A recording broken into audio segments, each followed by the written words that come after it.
So, ngayon guys, pag nalaglag ako dito sa tower na to, kakanta ako ng gold. Alam niyo yun? Yung sa K-pop Demon Hunters. Wait lang, ingay naman nila mami.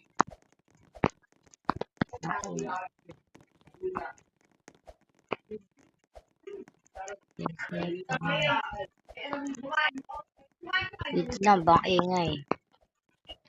Ingay ni mami. Tsaka ni papa. Nakainis kayo. Bakit yung hindi maingay? Ba yan? Dapat di kayo ganyan. Huwag yan gagayahin ng mga chismosa. Joke lang. Joke lang. Alam naging chismosa tayo kapag yo, wait lang ate ko. Wait lang. Kasi tayo malaglag eh. So, hindi tayo malaglag. Hindi tayo nalaglag. Bye.